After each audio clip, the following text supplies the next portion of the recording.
Hello dear student, welcome to my channel Arup study সেন্টারে তোমাদের প্রত্যেক ছাত্রছাত্রীকে স্বাগত। তো দেখো, উচ্চ মাধ্যমিকের বাংলা সেমিস্টার 4 পরীক্ষা কিছুক্ষণ আগেই তোমরা দিয়েছো এই প্রশ্নপত্রের উপর। সেই প্রশ্নপত্রটি আমি তোমাদের সামনে আলোচনা করে দিচ্ছি। যে সাজেশনমূলক ভিডিওগুলি আমি তোমাদের প্রত্যেকটি দিয়েছিলাম আলাদা আলাদা, সেখান থেকে কোশ্চেনগুলিকে করেছি। অনেকে তোমরা জটিল মনে করছো, কোশ্চেনগুলি কিন্তু আদৌ জটিল নয়। তোমাদের 2+3 করে যে অংশগুলি দেওয়া আছে সেগুলিকে একটু নিজের ভাষা দিয়ে লিখতে হবে এবং কি হুবহু সেই কোশ্চেনগুলি এসেছে। যারা টেক্সট বইটি খুঁটিনাটি পড়েছো তারা অবশ্যই সেইগুলির লাইন তোলা কোশ্চেনগুলিকে বুঝতে পেরেছো কোন অংশ থেকে দেওয়া হয়েছে, তাই তোমাদের সেগুলি করতে সুবিধা হবে।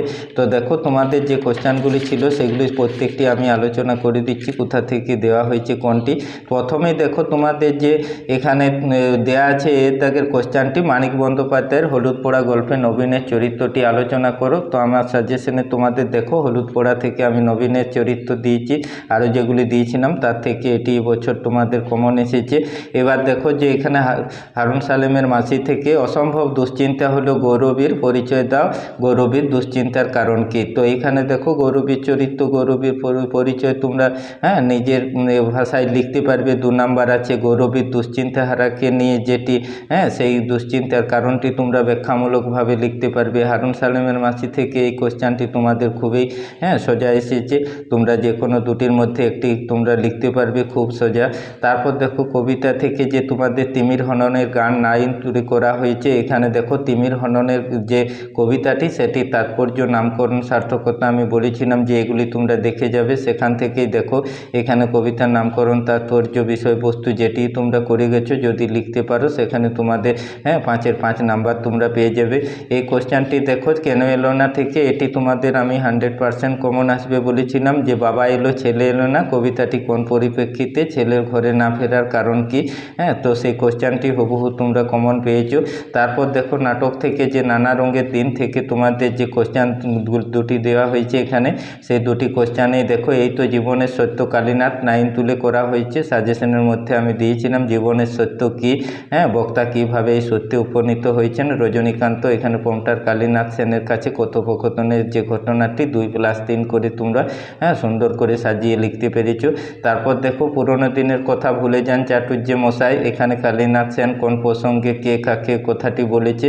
2 নাম্বারে তোমরা লিখবে এইভাবে, কালীনাথ সেন রজনীকান্ত চট্টোপাধ্যায়কে কথাটি বলেছে। পুরোনো দিনের কথাটি কেন ভুলতে বলা হয়েছে, তার যে সকল তোমরা দেখেছো যে চরিত্রগুলি একটি সময় তিনি অনেক ল্যাপ পেয়েছিলেন, সেগুলি থেকে তারপর তার মানসিক দিক থেকে এই বয়সে উপনীত হয়ে তিনি কতটা ভেঙে পড়েছিলেন সেগুলি মনে করাতে কালীনাথ সেন তাকে কীভাবে সান্ত্বনা দিয়েছিল। তো ওই কোশ্চেনের মধ্যে তোমরা সেটি লিখেছো সাজিয়ে।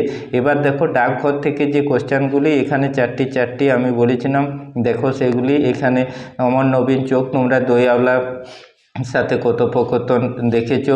সেই কথোপকথনটি পড়েছে, লাইন তুলে করেছে বলে অনেকেই বুঝতে পারছে না, ভাবছে কোশ্চেনটি সোজা হয়েছে, খুব জটিল করেছে, কিন্তু কোশ্চেন খুব সোজা ছিল তোমাদের।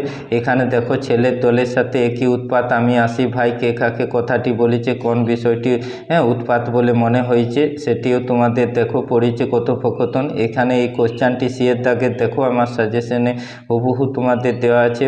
বলে যে সুধা তোমাকে ভুলেনি, সুধা কেন অমনকে ভুলেনি, এই সূত্রে সুধার চরিত্রটি সংক্ষেপে লেখো, সেটি তোমরা এখানে লিখতে পেরেছো। তারপর ডাকঘরের নামকরণের সার্থকতা আমি দিয়েছিলাম, সেই কোশ্চেনটিও দেখো হুবহু তোমাদের এসেছে।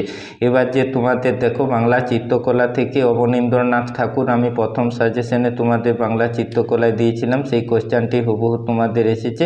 আর তথ্যচিত্র কাকে বলে, বাংলার তথ্যচিত্রের ধারণা সম্বন্ধে যা জানো লেখো।